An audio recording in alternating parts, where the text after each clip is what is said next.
আসসালামু আলাইকুম প্রিয় দর্শক, অন্য মঞ্চের আলাপচারিতায় আপনাদের সকলকে স্বাগত জানাচ্ছি। সুপ্রিয় দর্শক শ্রোতা মণ্ডলী, আপনারা এই মুহূর্তে আমাকে যে যেখান থেকে দেখছেন এবং পরবর্তী যে যেখান থেকে দেখবেন, আপনাদের সকলকে জানাই আমি আমার প্রাণঢালা অভিনন্দন এবং শুভেচ্ছা। তো আজকে ব্যানার এবং হেডলাইন দেখে আপনারা নিশ্চয়ই বুঝতে পারছেন যে কোন বিষয়টায় আমি কথা বলছি বা কথা বলবো। তো সেই মূল বিষয়টা যাওয়ার আগে আপনাদেরকে আজকের দিনের আর দুটো দুঃখজনক ঘটনা বলি। তার একটা, প্রথমটা হচ্ছে যে নরসিংদীতে বন্ধ গ্যারেজের ভেতরে আগুন ধরিয়ে দেওয়া হলে চন্দন ভৌমিক নামে এক যুবক নিহত হয়। আর সেখানে পুলিশ কোনো তদন্ত করা ছাড়া বা কোনো কিছু করা ছাড়াই বলে দেয় যে আগুন ধরানো ব্যক্তি মানসিক প্রতিবন্ধী, সন্দেহ পুলিশের।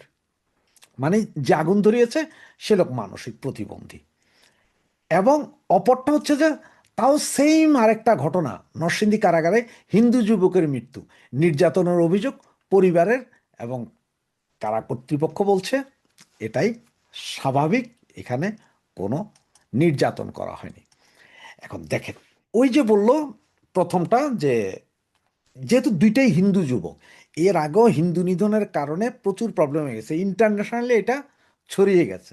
সুতরাং এখন যে হিন্দু যুবকটা মারা গেছে, ওই যে আগুন ধরিয়ে দিয়ে বলা হচ্ছে যেই লোক করছে সে মানসিক প্রতিবন্ধী। সারা বিশ্বে একটা জিনিস খেয়াল করেন, যখন কোনো অকারেন্স হয়, মানে কাউকে মারছে, ধরছে, গুলি করে দেয় বিভিন্ন জায়গায়, তখন বলা হয় যে ওই লোকের নাম, ও যদি মানসিক অসুস্থও থাকে, যদি শুধু দেখে যে নাম আছে মোহাম্মদ, মানে যেমন ধরেন আমার নামে রাশেদ হায়দার, এ তো মুসলিম নাম, এ তো মুসলিম, তখনই একটা প্রচার চালানো কি আরে এই লোক গুলি করার আগে আল্লাহু আকবার বলে করছে। আবার যদি সেই ঘটনাটাই কোনো খ্রিস্টান ঘটায়, তখন আগে ভাগে বলা হয় যে ও মানসিক বিকারগ্রস্ত ছিল, মানে সেভ করার জন্য। তো এখনকারও বর্তমান পুলিশ প্রশাসন বা এই অবৈধ গভর্নমেন্ট, তারা সারা বিশ্বে যখন জানে যে হিন্দু নিধন হচ্ছে এবং একই দিনে দুইটা হিন্দু নিধন, এই দুটোটা হিন্দু নিধন, যে এটাও আবার সারা ওয়ার্ল্ডে যাবে, তা আগে ভাগে বলে দিচ্ছে ভাই এই হিন্দু নিধন, এটা আসলে যে লোক এটা করছে আমরা মনে হয় যে এ মানসিক বিকারগ্রস্ত একজন ব্যক্তি, সুতরাং তাকে নিয়ে এই বিষয়ে আর কোনো আগানো যায় না। এটাই হচ্ছে মূল কাহিনী এই মুহূর্তে যা বলছে। আরেকটা দেখেছেন আপনার, ঢাকা বিশ্ববিদ্যালয়ের মেয়েরা আজকে প্রচণ্ড খেপেছে, কারণ হচ্ছে জামাতের এক নেতা বলেছে ঢাকা বিশ্ববিদ্যালয়ে এতদিন মদ, গাঁজা এবং বেশ্যার আড্ডা ছিল, মানে 54 বছর ধরে, 54 বছর না, ধরেন ঢাকা বিশ্ববিদ্যালয় প্রতিষ্ঠার পর থেকে আজকে পর্যন্ত না, সরি, ওই সাদিক কাইম আসার আগ পর্যন্ত এটা বেশ্যার আড্ডাখানা ছিল বলে এটা মতামত। এরপরেই এখন মেয়েরা কেঁপেছে, সেটার ভিডিও আপনারা বিভিন্ন জায়গায় দেখেছেন। তবে বলবো যে এখন আমার এই আপ্পীরা, আপনারা কি বুঝছেন যে এই জামাতে ইসলাম যে কি জিনিস, সেটা আপনারা যদি এতদিন নাও বুঝে থাকেন, আস্তে আস্তে বুঝবেন, আরও বুঝবেন। কারণ এই মাত্র আপনাদেরকে বলা হচ্ছে বেশ্যা, কয়দিন পরে আপনাদেরকে গনিমতের মাল, এরপরে আপনাদেরকে বোরকা পরাতে বাধ্য, আবার দৌড়া মারতেও বাধ্য করবেন। এটা আপনারা মনে রাখেন এই কথাটা। এখন আসি সেই কথায় যেটা আপনারা থাম্বনেলে দেখেছেন, যে আমি বলেছি যে আওয়ামী লীগ কি সব কিছুর দায় নিবে কিনা। তার মানে আপনারা আজকে যদি না দেখেন, যে আমার পেছনে যে ব্যানার যেটা আছে সেটাও সেম নিউজের ব্যানার, এবং আমি আপনাদেরকে পাশের ব্যানারটাও তুলে দিচ্ছি, যেটা আজকের পত্রিকার নিউজ। সেখানে কি বলেছে, ইত্তেফাকের নিউজ দেখেন, পররাষ্ট্র মন্ত্রণালয়ের বিবৃতি, নির্বাচনের দিন ও আগে যে কোনো সহিংসতার দায় আওয়ামী লীগকে নিতে হবে।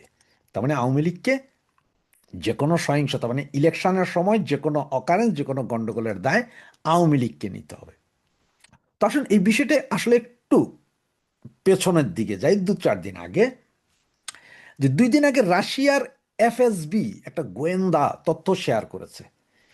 সেখানে বলা হয়েছিল যে পাকিস্তান থেকে বাংলাদেশে প্রবেশ করা বিশেষ প্রশিক্ষণপ্রাপ্ত জিহাদি কমান্ডারদের নেতৃত্বে বিশেষভাবে প্রশিক্ষিত কিছু রোহিঙ্গাকে ব্যবহার করে দেশের প্রায় প্রতিটি উপজেলায় সশস্ত্র হামলার মাধ্যমে নির্বাচন বানচালের একটা পরিকল্পনা আছে। তারা সবচেয়ে আশঙ্কা করছে এই সহিংসতার দায় আগে ভাগে আওয়ামী লীগের উপর চাপিয়ে দেওয়ার ছক নাকি আঁকা হচ্ছে, মানে আগে ভাগে রাশিয়ান গোয়েন্দা সংস্থা এটা আগেই বলছে, যেটা আপনারা জানেন বর্তমানে ইন্ডিয়ান আছে, রাশিয়ার কেজিবি আছে, তারপরে আপনার মোসাদ আছে, টার্কির এম আছে, এরপরে পাক্কারা আছে, সবাই তো আছে এখন, সিআইএ আছে। আমাদের দেশ তো, দেশের এই ভূখণ্ড তো এখন সব বিভিন্ন বিশ্বের প্রতিষ্ঠিত গোয়েন্দা সংস্থা দিয়ে ভর্তি। হ্যাঁ, রাশিয়ার গোয়েন্দারা আগেই বলেছে আমাদের স্বরাষ্ট্র মন্ত্রণালয়ে। আবার একই সময় সেম খবরের আরেকটা খবর বের করেছিল ডিজিএফআই থেকে, একটা গোয়েন্দা সতর্কতা ফাঁস হয়েছে, যেটার মধ্যে আছে রোহিঙ্গা শিবিরগুলোতে সশস্ত্র গোষ্ঠীর তৎপরতা বেড়ে যাওয়ার কথা বলা হয়েছে রোহিঙ্গা ক্যাম্পের ভিতরে, আমাদের চট্টগ্রাম অঞ্চলে, টেকনাফ কক্সবাজার ওইদিকে। এই সব খবর যখন মোটামুটি আস্তে আস্তে আস্তে এক কান দুকান হচ্ছে, এই সময় ইউনূস সরকারের হয়ে একটা বিবৃতি আসে।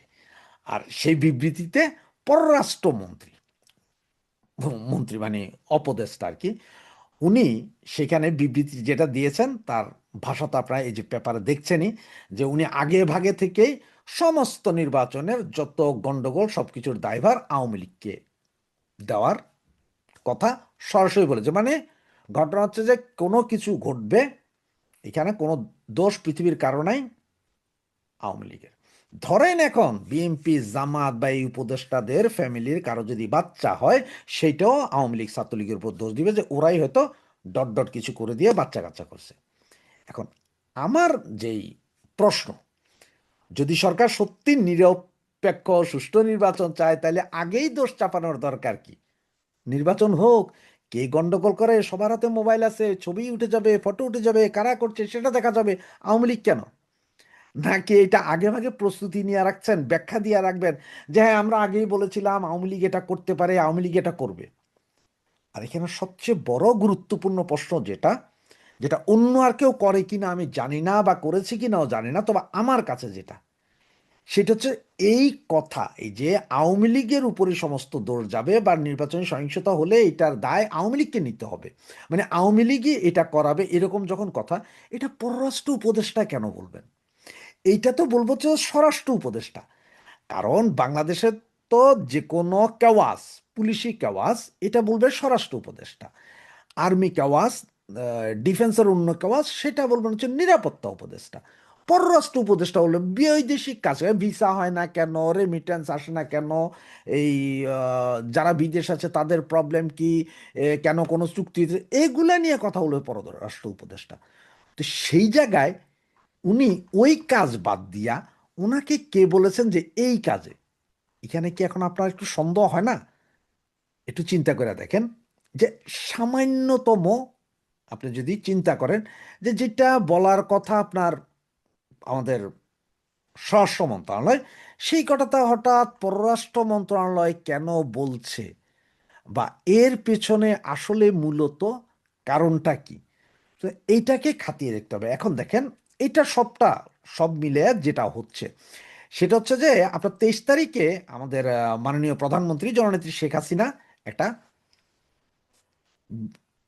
দিল্লিতে একটা প্রেস কনফারেন্সে উনি ওনার কথা বলেছেন, এবং উনি যেটা বলেছেন আই এম শেখ হাসিনা, যেটা বলেছিলেন বিভিন্ন সব বড় বড় নেতারা যেভাবে বলছেন ওইভাবেই উনি কথাটা বলছেন, আই এম শেখ হাসিনা, জনগণের উদ্দেশ্যে উনি বলেছেন, বাংলাদেশের জনগণ, ইন্টারন্যাশনাল জনগণের উদ্দেশ্যও বলেছেন কিছু বোঝার জন্য।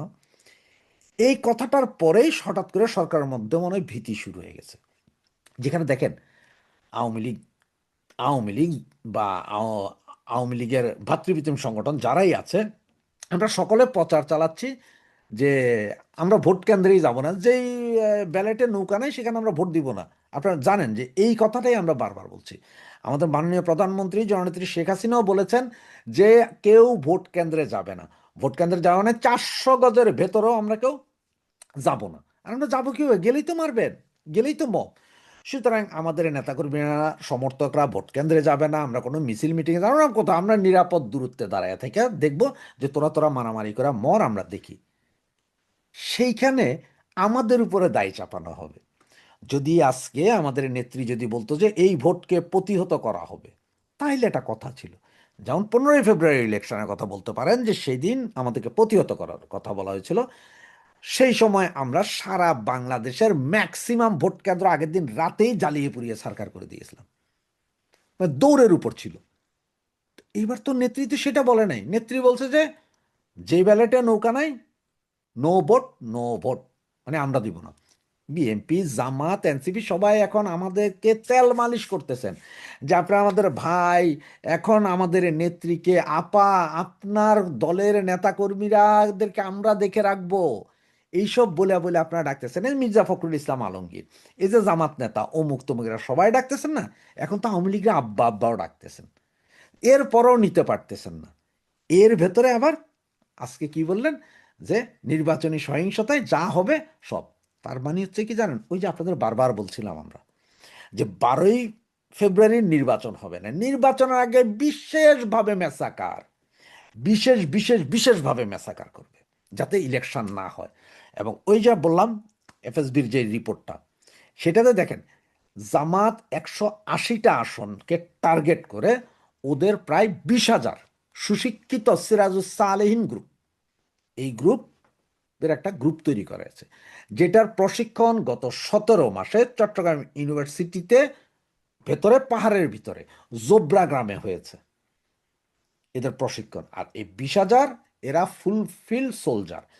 যা বলা হয়েছে যে এই 20,000 তাদের স্ট্রাইকিং ফোর্স থাকবে ইলেকশনের দিন 180টা ভোট কেন্দ্র, এবং এক একটা গ্রুপ এইখানের মধ্যে আপনার নাকি এরা টোটাল আপনার 60টা গ্রুপ করবে, 60টা গ্রুপ, প্রতিটা গ্রুপ 3টা আসনের দায়িত্বে থাকবে। তো স্ট্রাইকিং ফোর্স হিসাবে যে আর্মি সেনাবাহিনী যেরকম যায় ওরা ওইরকম, ওরা সারাদিন ঘুরতে থাকবে যেখানেই দরকার, মানে যেখানেই কেন্দ্র দখলের দরকার সেখানে কেন্দ্র দখল, বাকি তো আছেই।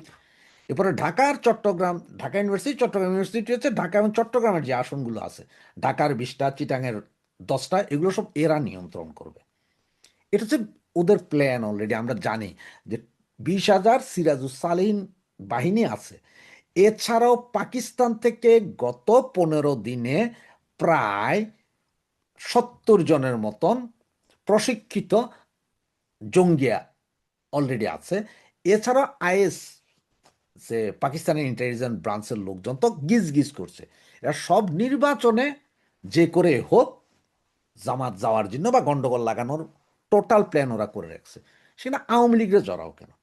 এখন আমার প্রশ্ন হচ্ছে ওটা যে স্বরাষ্ট্র উপদেষ্টার কথা পররাষ্ট্র কেন বললো? আর দ্বিতীয় কথা, যেখানে আওয়ামী লীগ নাই, আওয়ামী লীগ নির্বাচনে যাচ্ছে না, নো ভোট নো ব্যালটে আছে, আমরা no ballot no vote no vote, ব্যালেটে নৌকা নাই, আমরা কেন্দ্রে যাব না, আমাদের দরকারও নাই, আমরা ঘরে থাকব, তারপরও কেন আওয়ামী লীগের উপর দোষ চাপানো হবে?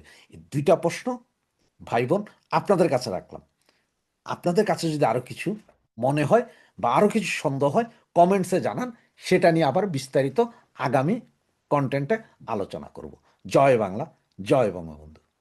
নোবেল শান্তি পুরস্কার জয়ী ডক্টর মোহাম্মদ ইউনূসের উপদেষ্টা পরিষদের এক সময়কার প্রতাপশালী সদস্য ছিলেন আসিফ মাহমুদ সজীব ভুঁইয়া উপদেষ্টা থেকেই সরাসরি দিয়েছেন মবের উস্কানি। ধানমন্ডি 32 নম্বর ভাঙার আগে পরে জানিয়েছিলেন প্রকাশ্য সমর্থন। এমনকি এখন থেকে প্রায় 7 মাস আগে দেশবাসীকে স্বাগত জানান প্রস্তর যুগে। সরকার অন্য উপদেষ্টাদের অনেকেও আইন কানুনের তোয়াক্কা না করে যা ইচ্ছা তাই করার স্বাধীনতাকে খোলাখুলি সমর্থন জানিয়ে আসেন। তবে এই স্বাধীনতা শুধু সরকারপন্থীদের জন্য। প্রতিপক্ষ হিসেবে কেউ চিহ্নিত হওয়া মানেই তার বিরুদ্ধে সব কর্মকাণ্ড বৈধ। এর সবশেষ উদাহরণ দেখা গেল স্ত্রী সন্তান হারানোর পরেও বাগেরহাটের ছাত্রলীগ নেতার প্যারোলে মুক্তি না পাওয়ার ঘটনায়। যথারীতি দায় এড়াতে স্বরাষ্ট্র উপদেষ্টা হাজির তার কৃষি তত্ত্ব নিয়ে। প্রায় 1.5 মাস আগেও দেশ যখন অবৈধ অস্ত্রের ঝঞ্ঝানির আশঙ্কায় তটস্থ, তখন তিনি ব্যস্ত হয়ে পড়েন পেঁয়াজ আলুর দাম নিয়ে। শুধু পটেটো অনিয়ন তত্ত্বই নয়, বিপাকে পড়লে রাতারাতি সত্যের অপলাপ করতেও ছাড়েন না সরকারের কর্তা ব্যক্তিরা, যারা মানুষকে হরদম কেজি ধরে দেখাচ্ছেন ফ্যাসিস্ট মুক্ত বাংলাদেশের স্বপ্ন। এমন কৌশলের মাঝে সারা দেশে 1.5 বছরে কায়েম হয়েছে মপতন্ত্র। নতুন বাংলাদেশের ঠিকানা হয়েছে আসিফের সেই প্রস্তর যুগে। প্রতিদিন মানুষ মরছে, নদীতে ভাসছে লাশ, আর নীরর বাঁশি বাজিয়ে চলছেন সরকারের কর্তারা। রিসেট বাটনের মাধ্যমে জন্ম নেয়া এমন এক নতুন বাংলাদেশ, যেখানে কবি ইমতিয়াজ মাহমুদের ভাষায় মৃত শিশু দেখা করতে গেছে তার জীবিত পিতার সাথে। বাগেরহাটের ছাত্রলীগ নেতা জুয়েল হাসান সাদ্দামের স্ত্রী সন্তানের মৃত্যু এবং তারপরের ঘটনা প্রবাহ নিয়ে স্তম্ভিত সারা দেশ। সাজানো মামলায় সাদ্দামকে মাসের পর মাস শুধু কারাগারেই রাখা হয়নি, স্ত্রী সন্তানের মৃত্যুর পর প্যারোলে মুক্তি না দেওয়ার মতো বর্বরতা তৈরি করেছে বিস্ময় ও ক্ষোভ। 2024 সালের 5ই আগস্ট আওয়ামী লীগ সরকারের পতনের কয়েক মাস পর গোপালগঞ্জ থেকে গ্রেপ্তার হন সাদ্দাম। একে একে 11টি মামলার আসামি করা হয়। বর্তমানে আছেন যশোর কারাগারে। কারাগারে যাওয়ার 2 মাস পর তার স্ত্রী স্বর্ণালী একটি ছেলে সন্তানের জন্ম দেন। স্বজনদের অভিযোগ, সাদ্দামকে কারাগার থেকে মুক্ত করার জন্য দীর্ঘদিন ধরে স্বর্ণালী চেষ্টা করছিলেন। ব্যর্থ হয়ে এক পর্যায়ে মানসিকভাবে ভেঙে পড়েন এবং হতাশায় ভুগছিলেন। এই হতাশা থেকেই 23 জানুয়ারি নবজাতককে বালতির পানিতে ডুবিয়ে হত্যার পর গলায় ফাঁস দিয়ে আত্মহত্যা করেন স্বর্ণালী। এরপরের ঘটনা আরও মর্মান্তিক। স্ত্রী ও 9 মাসের শিশু সন্তানকে শেষ বিদায় জানাতে প্যারোলে মুক্তি পাননি সাদ্দাম। স্বজনেরা বাগেরহাটের ডিসি, পুলিশ সুপারের কাছে ছোটাছুটি করেও ফল পাননি। তাদের হাইকোর্ট দেখিয়ে দেয় কর্তৃপক্ষ। বলা হয়, সাদ্দামকে বাগেরহাট থেকে যশোর কারাগারে পাঠিয়ে দেয় বাগেরহাট প্রশাসনের কিছুই করণীয় নেই। এরপর অ্যাম্বুলেন্সে লাশ নিয়ে স্বজনেরা ছোটেন যশোরে। সেখানকার কারাগারে স্ত্রী ও সন্তানকে শেষবারের মতো দেখতে মাত্র 5 মিনিট সময় দেয় কর্তৃপক্ষ। সোশ্যাল মিডিয়ায় মর্মান্তিক মৃত্যুর ছবি এবং যশোর কারাগারের সামনে স্বজনদের আহাজারি নাড়া দিয়েছে সারা দেশকে। কিছুদিন আগে কারাগার থেকে সাদ্দামের লেখা একটি চিঠিও ছড়িয়ে পড়েছে। তাতে দেখা যায় নবজাতক সন্তানকে কোলে না নিতে পারার আক্ষেপ করছেন এই ছাত্রলীগ নেতা। তার ভাই জানান, আদালতে কয়েকবার মামলার হাজিরার সময় নবজাতক সন্তানকে কোলে নেওয়ার আবেদন করেছিলেন সাদ্দাম। তবে আদালতের বিচারকও সেই আবেদনে সাড়া দেননি। প্রশ্ন উঠেছে, নতুন দেশের কথা বলে কি চরম হৃদয়হীন এক বাংলাদেশের জন্ম দেওয়া হয়েছে? এই ঘটনায় সোশ্যাল মিডিয়া জুড়ে চলছে নিন্দা ও ক্ষোভের ঝড়। তবে বরাবরের মতোই ন্যাক্কারজনক ভূমিকায় নেমেছেন সরকারের কর্তা ব্যক্তিরা, আর তাদের সমর্থক গোষ্ঠীর কণ্ঠে দেখা যাচ্ছে বর্বরতার সাফাই। ঘটনা আড়াল করতে কর্তৃপক্ষের কৌশলী ভূমিকাও দেখা যাচ্ছে। দর্শক, আলোচিত ঘটনাটি ঘটার কয়েকদিন আগে পর্যন্ত বাগেরহাট কারাগারে বন্দী ছিলেন সাদ্দাম। সম্প্রতি তাকে পাঠানো হয় যশোর কারাগারে। স্ত্রী সন্তানের মৃত্যুর পর স্বাভাবিকভাবেই বাগেরহাট জেলা প্রশাসনের কাছে প্যারোলে মুক্তির আবেদন নিয়ে যান স্বজনেরা। তবে সেই আবেদন প্রত্যাখ্যান করা হয়। এখন তীব্র সমালোচনার ঝড়ের মুখে কৌশলী প্যাচ কষছে সরকার। বাগেরহাটে আবেদনের বিষয়টি ধামাচাপা দিয়ে দাবি করা হচ্ছে, স্বজনেরা যশোর কারা কর্তৃপক্ষের কাছে প্যারোলের কোনো আবেদনই করেনি। অর্থাৎ তারা হাজির করেছে আইনের হাইকোর্ট। বাগেরহাটের ডিসি এসপির পক্ষ থেকে প্যারোলে মুক্তি না দেওয়ার সিদ্ধান্ত জানার তথ্য ধামাচাপা দেওয়ার চেষ্টাও দেখা গেছে। এমনকি তারা সত্যনিষ্ঠ খবর প্রচার করার পরামর্শ দিচ্ছে মিডিয়াকে। বাগেরহাট জেলা প্রশাসকের কাছে প্যারোলের মুক্তির জন্য স্বজনদের আবেদনের অনুলিপি সোশ্যাল মিডিয়ায় ছড়িয়ে পড়েছে। সাদ্দামের ভাই শহীদুল ইসলাম জানান, 23 জানুয়ারি তাদের মামা হেমায়েতুদ্দিন বাগেরহাটের ডিসি অফিসে ছুটে যান। ছুটির দিনের কারণে ডিসি তার কার্যালয়ে ছিলেন না। এরপর তারা ডিসির বাংলোতে সাদ্দামকে প্যারোলে মুক্তির আবেদনপত্রটি দেন। পরে তাদের জানানো হয়, সাদ্দামকে প্যারোলে মুক্তি দেওয়া সম্ভব নয়। অভিযোগ উঠেছে, জেলা পুলিশ সুপারের মতামতের ভিত্তিতেই নাকচ করা হয় প্যারোল। এসপির দাবি ছিল, গোয়েন্দা তথ্যের কারণে এভাবে মুক্তি দেওয়া সম্ভব নয়। অথচ সমালোচনার মুখে এই বিষয়গুলো স্রেফ চেপে যাচ্ছে কর্তৃপক্ষ। বরং তারা যশোর জেলা প্রশাসনের কাছে আবেদন না করার প্রসঙ্গ এনে শাক দিয়ে মাছ ঢাকার চেষ্টা করছে। যশোর জেলা প্রশাসকের মিডিয়া সেলের সহকারী কমিশনার আশিস কুমার দাসের সই করা এক সংবাদ বিজ্ঞপ্তিও উপহার পেয়েছে জাতি। এতে জানানো হয়, সাদ্দামের স্ত্রী ও সন্তানের মৃত্যুর ঘটনায় পরিবারের পক্ষ থেকে যশোর জেলা ম্যাজিস্ট্রেট অথবা যশোর কেন্দ্রীয় কারাগার কর্তৃপক্ষের কাছে প্যারোলে মুক্তির কোনো আবেদন করা হয়নি। পরিবারের বক্তব্য বিকৃত করে এই বিজ্ঞপ্তিতে দাবি করা হয়, সময় স্বল্পতার কারণে পারিবারিক সিদ্ধান্তেই প্যারোলে মুক্তির আবেদন না করে জেল গেটে লাশ দেখানোর সিদ্ধান্ত নেওয়া হয়। কারাগারের ভিতরে স্ত্রী সন্তানকে শেষবারের মতো দেখার সময়ও সাদ্দামকে হেনস্থার অভিযোগ তুলেছেন স্বজনেরা। তবে যশোর জেলা প্রশাসকের বিজ্ঞপ্তি পড়ে মনে হবে, তারা সাদ্দামের জন্য 5 মিনিট সময় বরাদ্দ করে বিশ্ব সেরা মানবিকতার নজির স্থাপন করেছে। এই বিজ্ঞপ্তি প্রকাশের কয়েক ঘন্টার মধ্যে ঢাকায় সাংবাদিকদের প্রশ্নের মুখে পড়েন সেই বহুল আলোচিত স্বরাষ্ট্র উপদেষ্টা জাহাঙ্গীর আলম চৌধুরী। তবে প্রশ্ন এড়াতে এবার তিনি হাজির করেছেন কৃষি তত্ত্ব। তার কথা শুনে মনে হচ্ছিল যেন বিদায় নেওয়ার আগে তিনি বাংলাদেশকে কৃষি কাজের শীর্ষে নিতে দৃঢ় প্রতিজ্ঞ। গত 1.5 বছরে সারা দেশে কৃষকদের নাভিশ্বাস তোলা জাহাঙ্গীর আলম কোনোভাবেই সাদ্দাম ইস্যুতে কথা বলতে রাজি হননি। সচিবালয় কৃষি মন্ত্রণালয়ের সভাকক্ষে সাংবাদিকেরা সাদ্দামের প্যারোলে মুক্তি না মেলার বিষয়ে উপদেষ্টার কাছে জানতে চেয়েছিলেন। মুহূর্তে বদলে যায় তার মুখভঙ্গি। বলেন, কৃষির বাইরে অন্য কোনো প্রশ্নের তিনি উত্তর দেবেন না। সাংবাদিকরা বারবার একই প্রশ্ন করেও সুবিধা করতে পারেননি। একজন সাংবাদিক স্বরাষ্ট্র উপদেষ্টা হিসেবে তার দায়বদ্ধতার কথা তুলেছিলেন। জবাবে উপদেষ্টা বলেন, না, তিনি দায়বদ্ধ না। আজকে তিনি কৃষির জন্য ডেকেছেন, কৃষি ছাড়া আর কিছু বলবেন না। তবে এক ফাঁকে দাবি করেন তিনি ছাত্রলীগ বা আওয়ামী লীগের কাউকে জামিন না দেওয়ার বিষয়ে কোনো নির্দেশনা দেননি। সরকার শুধু অপরাধীদের জামিন দেওয়ার বিরুদ্ধে। অথচ গত সেপ্টেম্বরে উল্টো কথা ছিল স্বরাষ্ট্র উপদেষ্টার কণ্ঠে। চট্টগ্রামে 24শে সেপ্টেম্বর তিনি সাংবাদিকদের জানান, আওয়ামী লীগ ও সহযোগী সংগঠনের নেতা কর্মীরা যাতে সহজে জামিন না পান সে ব্যাপারে চেষ্টা করছে সরকার। বলেন, আইনের আওতায় আনার পরেও অনেকের জামিন পেয়ে যায়। সরকার চেষ্টা করছে কেউ যেন আর সহজে জামিন না পায়। আরেক আলোচিত উপদেষ্টা আসিফ নজরুল তো সম্প্রতি বিচারকদেরও পরোক্ষ হুমকি দিয়েছেন। ঢাকায় 10ই জানুয়ারি এক অনুষ্ঠানে বলেন, আওয়ামী লীগের কিছু সন্ত্রাসীর জামিন হয়েছে, এর দায় বিচারপতিদের। প্রধান বিচারপতির দায়িত্ব ছিল তাদের অপসারণ করা। দর্শক, এভাবেই চলছে ইচ্ছেমতো আইন বিচার ব্যবস্থার উপর সরকারের সরাসরি খবরদারি। তবে সমালোচনা তীব্র হলে নেওয়া হচ্ছে শাক দিয়ে মাছ ঢাকার কৌশল। স্বরাষ্ট্র উপদেষ্টা কৃষি তত্ত্ব হাজির করার পর মন্ত্রণালয় থেকেও এসেছে সেই যশোর জেলা প্রশাসনের বক্তব্যেরই প্রতিধ্বনি। স্বরাষ্ট্র মন্ত্রণালয়ের সংবাদ বিজ্ঞপ্তিতেও দাবি করা হয়, সাদ্দামের প্যারোলে মুক্তির বিষয়ে তার পরিবারের পক্ষ থেকে যশোর জেলা প্রশাসক ও জেলা ম্যাজিস্ট্রেট কিংবা যশোর কেন্দ্রীয় কারাগার কর্তৃপক্ষ বরাবর কোনো আবেদন করা হয়নি। পরিবারের মৌখিক অভিপ্রায় অনুযায়ী যশোর জেলগেটে স্ত্রী ও সন্তানের লাশ দেখানোর সিদ্ধান্ত হয়। মানবিক দিক বিবেচনা করে এ বিষয়ে যশোর জেলা প্রশাসন ও যশোর কেন্দ্রীয় কারাগারের পক্ষ থেকে সর্বোচ্চ সহযোগিতা করা হয়েছে।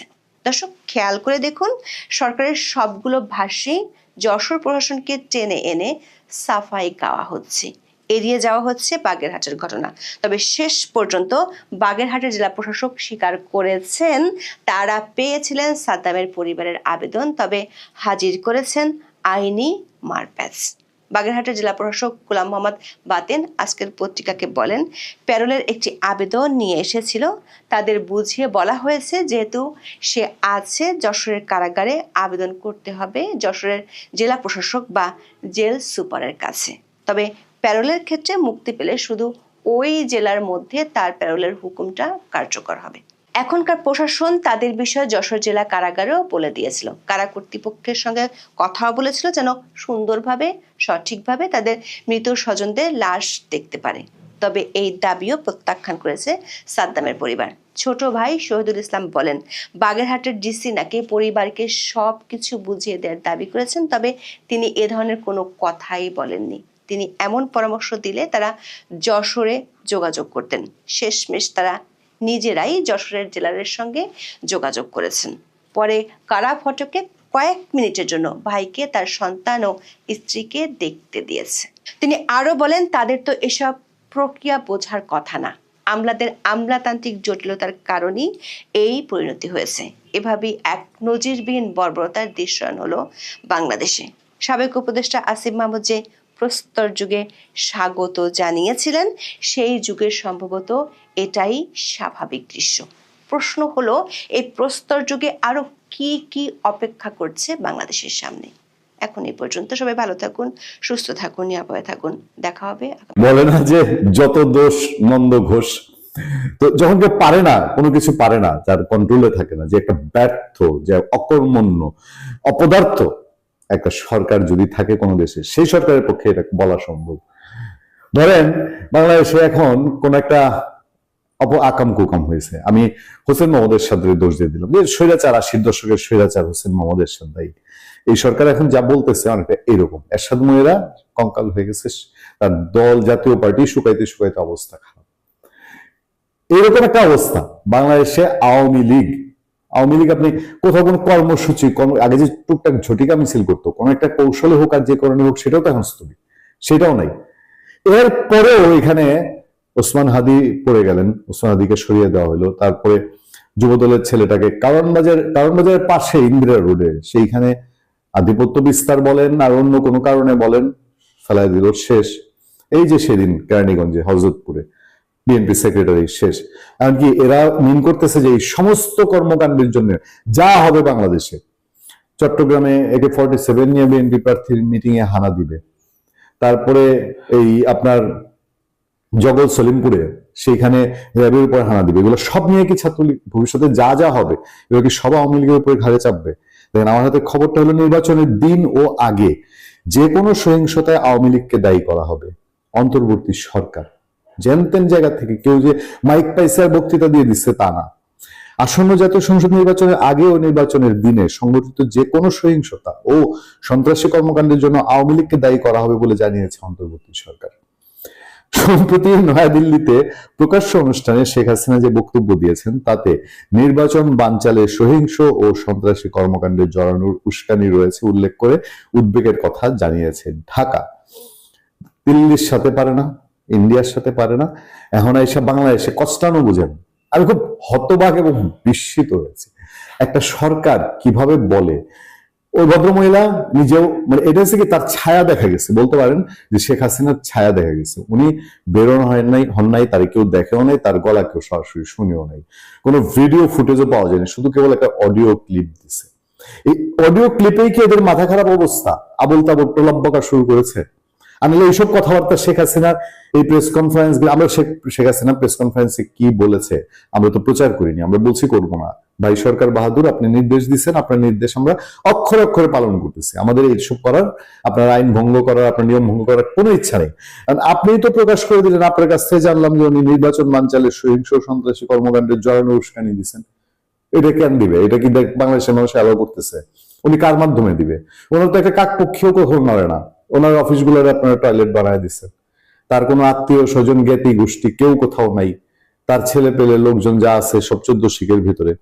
আচ্ছা, সেখানে বলা হচ্ছে যে এই সহিংস কর্মকাণ্ডের জন্য জানিয়েছে তার উদ্বিগ্ন এক মহিলা এই দিল্লিতে বৈশা অডিও কিছু কথাবার্তা প্রচার করছে, সেটার জন্য সরকার উদ্বিগ্ন হয়ে গেছে।